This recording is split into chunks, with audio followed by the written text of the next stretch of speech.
Joe got me.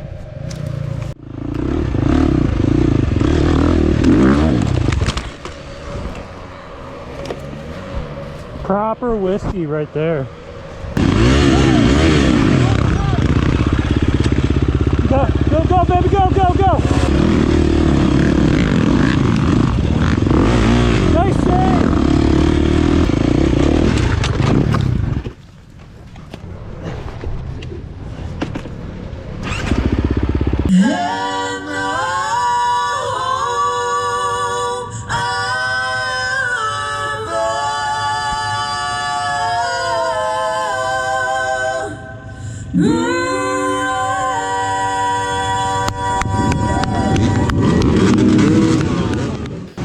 Thanks for tuning in. This is Stomper Be Thompin', and here we are, round 12 of the 2022 season for the Virginia Championship Hare Scramble Series.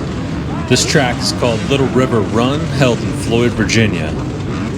So we're nearing the end of the season. This is the third race on the 2023 KTM 350 XCF, so still very much getting used to the bike. But wow, we had a great race, great weather, great dirt. A nice kind of like technical challenging course for sure, with a little bit of everything, lots of variety, but whoo, this is a bit of a rough run, a rough one for me for sure. All right, Matt, if you beat me, this is why, right? Just messing with Matt Woods. He had a great race.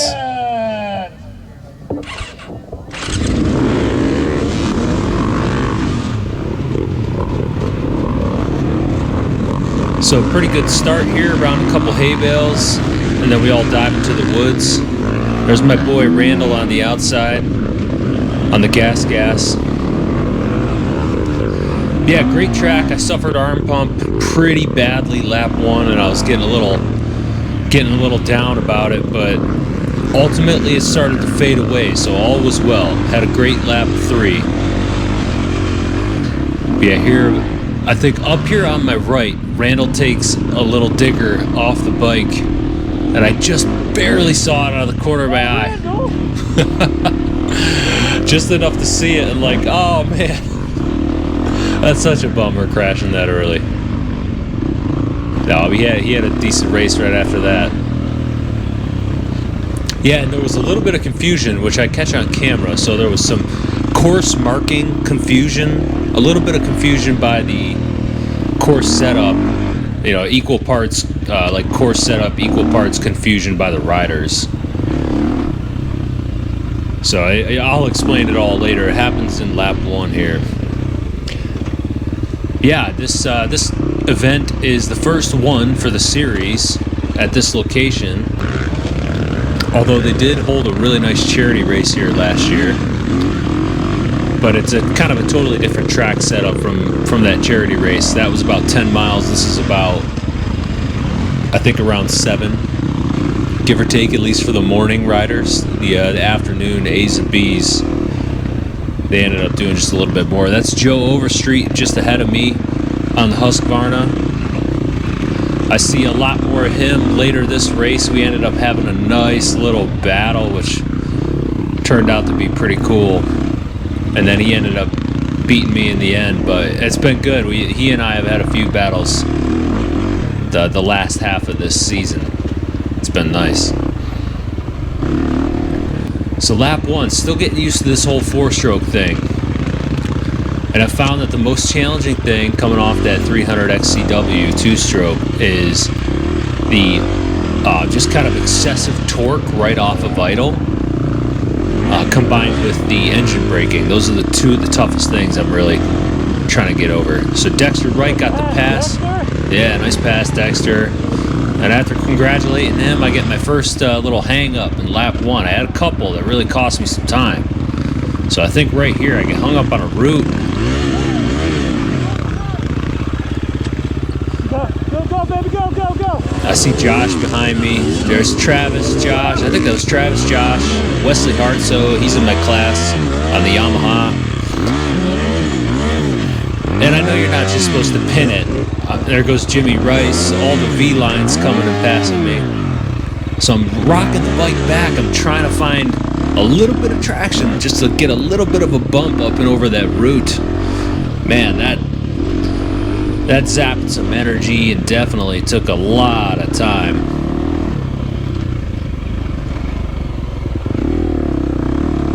So my previous bike had pretty soft suspension, and you know, in hindsight, I would have been faster on this course on the 300 XCW. That ultra low luggability combined with that softer suspension, this track was definitely a little bit more technical. Lots of like loose rock, like off-camber hill climbs, big chunky roots sticking out of them. So that's where this bike this course is where that 300 XCW really shines. But I'm committed to the 4-stroke here, selling that 300 XCW. So I got to make this one work, and I just have to get better at it. And sure enough, it's slowly coming together. Yeah, I just caught some roots right here. Another little tip over on lap 1, adding, you know, another 5, 6, 7 seconds to my lap. Yeah, I'm good. That's my bro right there. He starts in the line behind me. So he's already caught up. His overall time bested mine by about 9 minutes, I think. So he had a pretty good race. He's on a YZ250FX. There he is, still ahead of me. Here's one of the more just kind of tricky sections. Those rocks were pretty wet. So my bro here has a beautiful save coming up real quick. He kind of gets out of control and hits this little sapling tree, and it almost loops the bike out, but he catches it. Watch this. So we're coming up to it.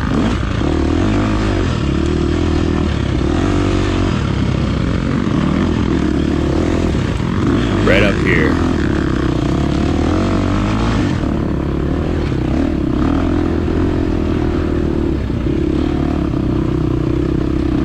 I do a little slow-mo right after too. So he's trying to get around these people, blazing his own trail.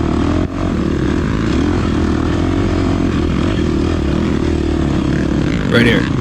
Look at that. Oh. Nice save, man. I definitely would have let that sucker go flying. Immediately hops off and was able to stand up. That's pretty cool. Good save, Adam. So I'm able to pass him back.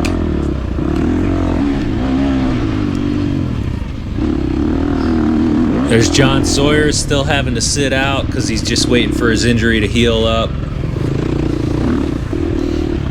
Rooting us on. Yeah, lap 1, I'm still battling the arm pump. I've just noticed that at that really tight, in the tight technical sections where it's slow speed, like off-camber hill climbs with a turn and roots. Whew, those are tough on this thing. There's so much torque off the bottom end of this bike. And the suspension being a little bit stiffer, it can kind of bounce the front end on me. So I'm still just getting used to it, that's all.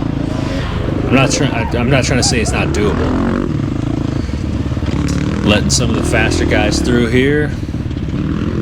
This was a really cool little section that they had, weaving through the pine trees and then diving into our first little open grass track section. Had to go through a chicken coop. Definitely tapping bars on here. So I'm doing it. I'm cutting my bars. I've been talking about cutting my bars for the last year, basically since I started racing. I'm doing it. I think I'm just going to start small. I'm going to take like maybe 1/3 to maybe at most 1/2 of an inch off each side. I think that'll just buy me a slight amount of wiggle room and allow me to not clip as many trees. So I know it's kind of a personal preference thing. Some people prefer to cut them quite a bit. Some people don't like to cut them at all. So this kind of finishes up the first grass track section here. Conditions were just awesome. It was a really good course. Just a bit technical. Like, of course, the camera doesn't do it justice, but you got all those little roots right there, loose rock, ruts and stuff. And I ran about 12.5 psi in the rear. I definitely wish I had it down to maybe 9 or 10. It would have been a little bit better for this track for sure. Just wasn't thinking. I need to like make an actual checklist before every race and run through that. Yeah, this little spot was kind of tricky right there. Just loose rock off camber. Don't want to miss that rut to get back up the hill.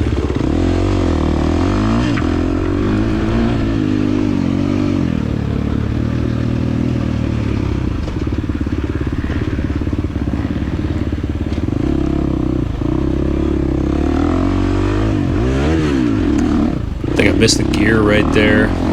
Threw me off for sure.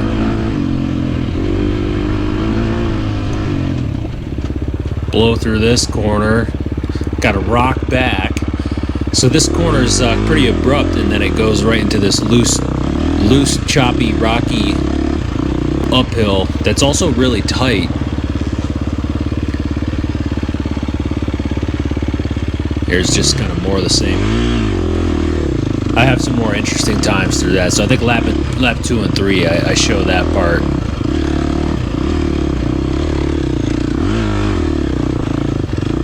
Yeah, a little bit, it's kind of tight, technical. There's nothing that's very difficult about this part. It's just, demands a lot of your focus. And, take what I say with a grain of salt. I'm a beginner C-class rider, so... Yeah, those are the tough spots for me. Trying to stay smooth in the choppy tight stuff. Slowly but surely, better and better. Yeah, arm pump was an issue lap 1, and I let myself kind of believe for a second like I made man, did I make a huge mistake with this 4-stroke? Am I just never going to be able to ride this thing in tight technical terrain? No, that wasn't the case. It just... I took a little bit off, and I think I show some sections where I'm later on here where I'm riding pretty slow and just force myself to take it easy to kind of recoup some energy. Because that arm pump issue is kind of like a runaway freight train, or kind of like going critical for like some uranium 235 or something. It's like kryptonite. Once you get it so bad, it can be almost impossible to recover from in a race. So I definitely try to keep it from getting too bad. Here's kind of the second little open grass track section. And I know there's a lot of theories out there. I'm just a big believer in just poor technique. You use the proper technique and you ride within your means. Yeah, sure, push it when you can.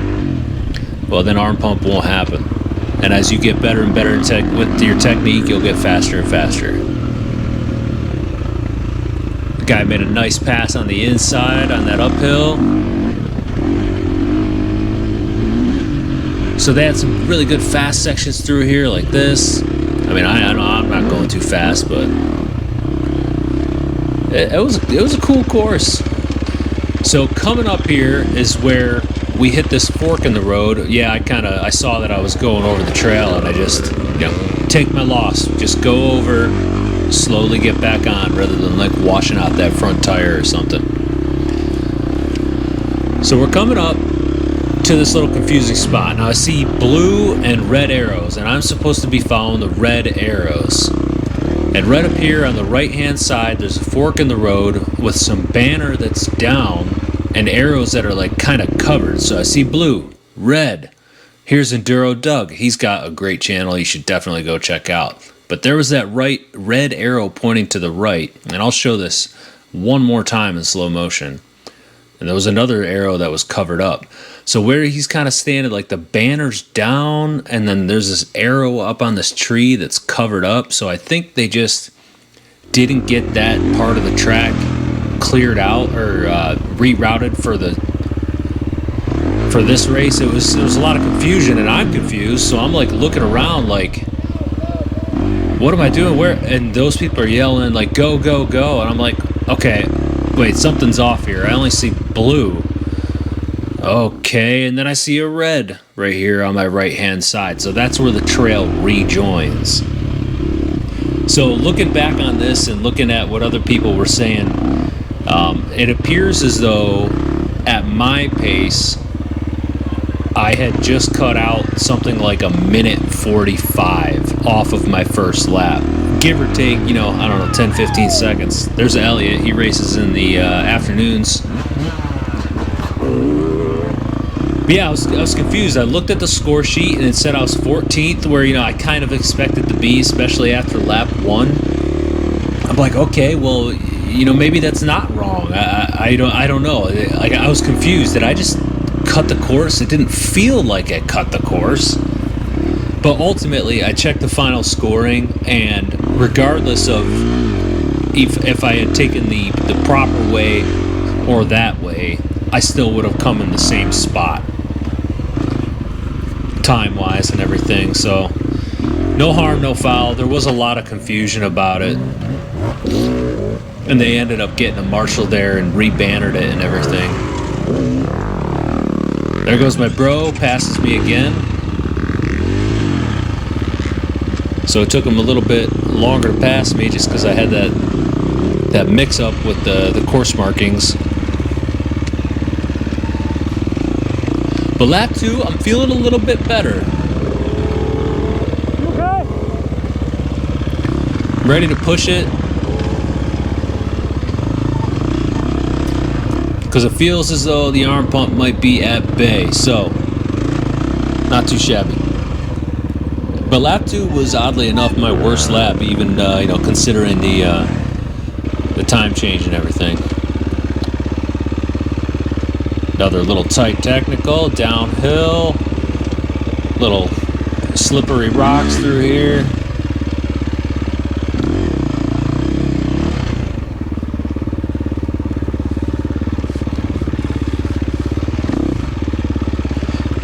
All that torque right off idle.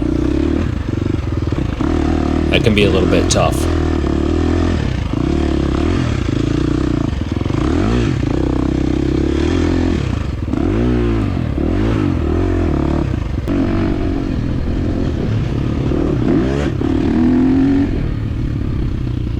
Just trying to push it, lap 2, just trying to push it. At this point too, I'm still like so confused. Like, I'm wondering, I have no clue if I had cut the course on accident or not, or like what was going on with the markings.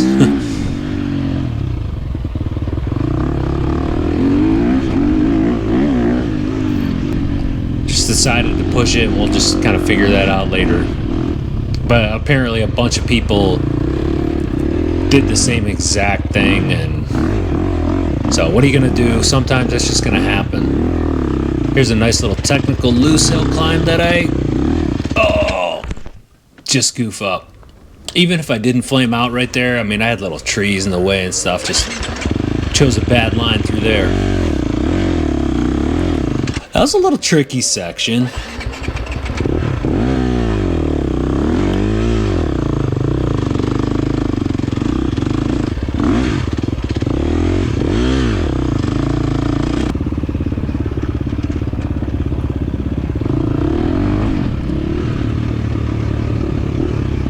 Quite a few of these long, choppy downhills.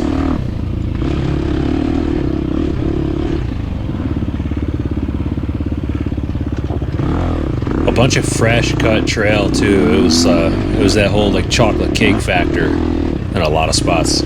Great conditions, great conditions.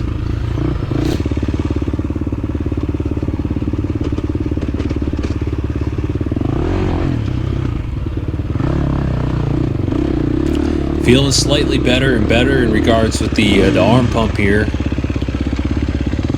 Kind of able to push it a little bit more and more.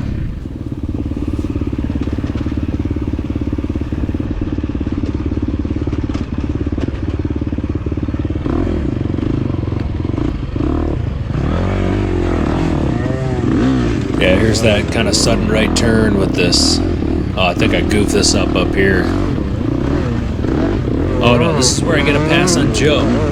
So there's Joe Overstreet in my class. Right behind me, he's working his way up this hill, and my rear tire got caught on another, like in between two roots again. So I got these tight trees, I have to go right between them. And I'm trying to rock to get my tire to a spot where I can just get that couple inches of traction.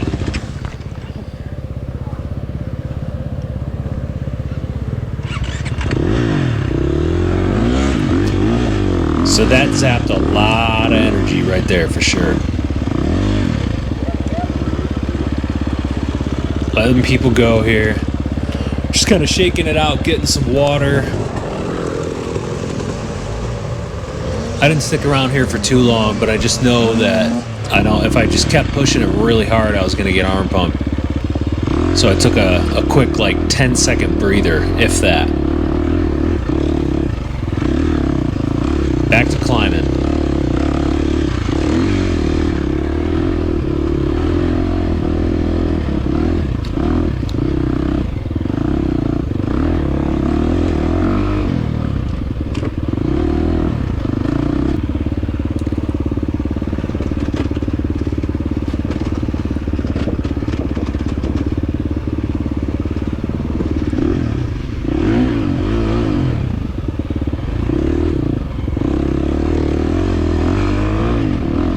This spot was pretty cool. Get to crack it open a little bit here.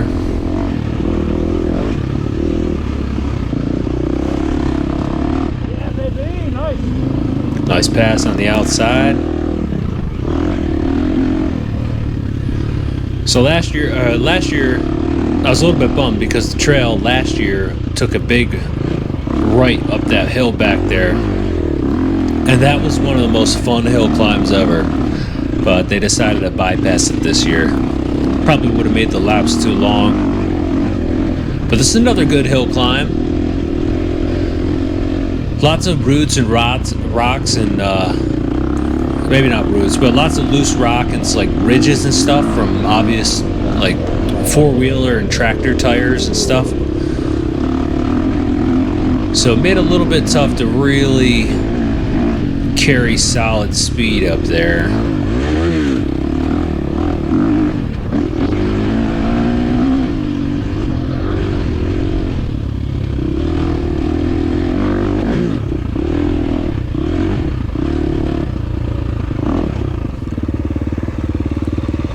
So I think we're coming up here to where that fork in the road is now finally properly marked off. Yeah, you can see they got the marshal and the banners hanging up to block that off. So, kind of confusing, kind of not. Like, a lot of people did have trouble with that. Some people were backtracked. Like, some people didn't even realize what it was. But again, it ultimately did not affect where I placed within my class or anything, so no harm done in the end. So keep in mind that I'm ahead of Joe Overstreet at this point, not considering the lap 1 banner down fiasco. So there's the white flag that told us 4 laps, but it ended up being just 3. So third lap, I'm feeling better and better. And I'm honestly relieved. Like, I may not be good at the tight, technical, slow stuff, especially on this bike, but at least I can do it without, like, debilitating arm pump. So I was able to push through, and I felt like I could have I felt like I could have ridden the rest of the afternoon. Yeah, so she was kind enough to let me by right there, and then I do this to her.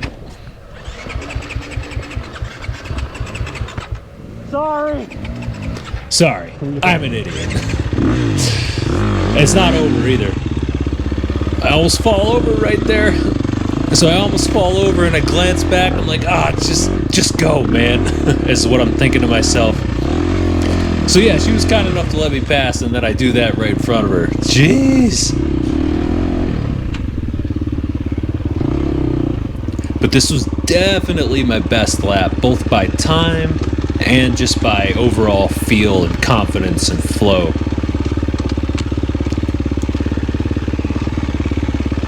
So I'm pretty sure I'll get used to this bike and kind of be back to where I was as I was on the 300 two-stroke. And it's a trade-off. I understand that. Like the faster stuff, I'd rather be on this bike. The slower stuff, I'd rather be on that 300 two-stroke. So I get myself into some trouble up here, and I whiskey throttle it, and these little tiny trees end up saving my bike right here. Look at that. Proper whiskey right there. Yeah, proper whiskey throttle. Pull my butt up. Yeah, that hurt the old caboose on that one.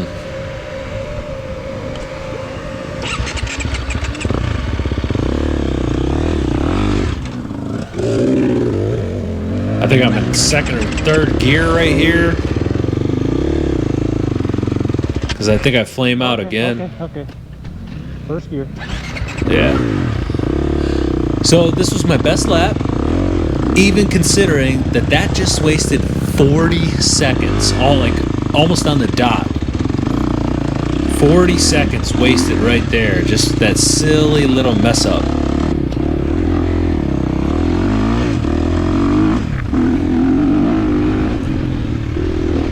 And I got another silly one later on in the lap.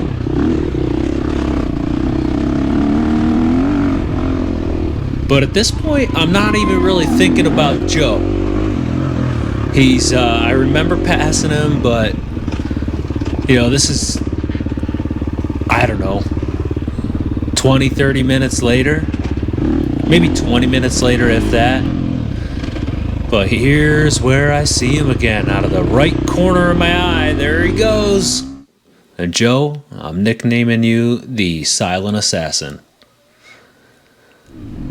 Because he doesn't make mistakes, at least that I see. It was that time on that little uphill when he was off his bike navigating that tricky section.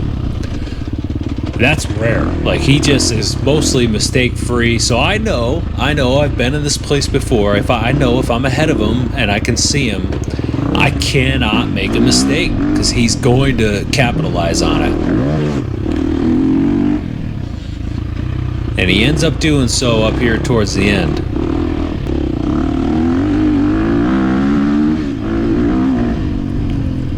Love the fast grass track, especially when it's not excessively dusty. Good course overall. I take that back. Great course overall. Challenging, fun, fast, like right here. A couple little jumps and stuff. Tight technical. Good course. Here's another tricep burner. Thank you.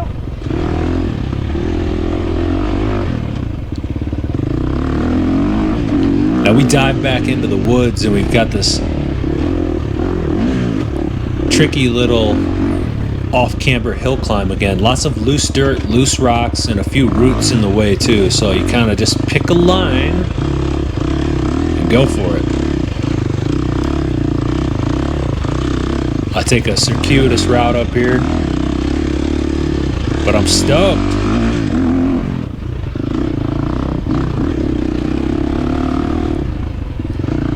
Just need to do those sections like that every time and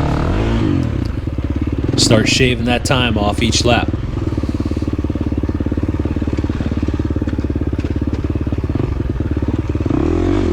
So I know Joe's behind me still.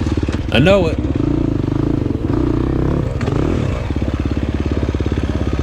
And we get up into this kind of just this big off camber. This is where I got stuck last time. This big off camber, loose rocky hill climb. Person goes down, make it through the trees, get up and through. All right, I'm thinking cool.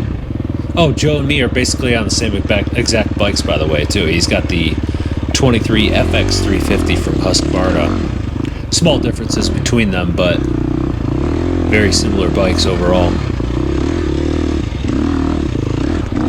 So I'm thinking I'm in the free and clear, and I do this.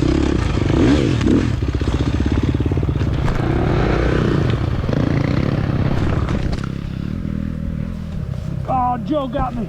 Joe got me.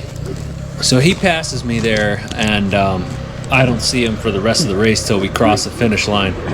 But I'm glad he ended up getting me too, because I would have felt so guilty if I had beaten him with that weird, minute and a half cutout of the first lap. So he ended up beating me by quite a bit more than what the paper says.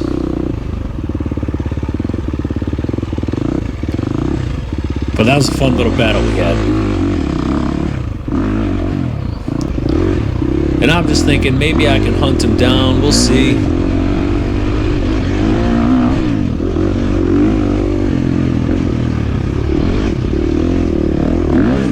It's a nice little fast, sandy, kind of whooped out section near the river.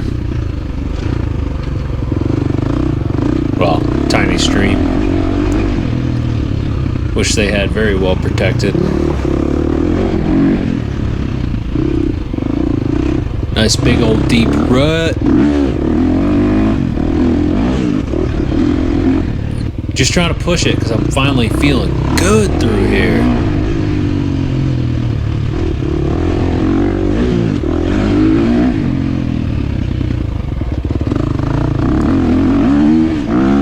Yeah, overall, not my best, not my worst. Pretty great track and a pretty decent ride. I'm excited to keep growing on this bike. Thanks for watching, everyone.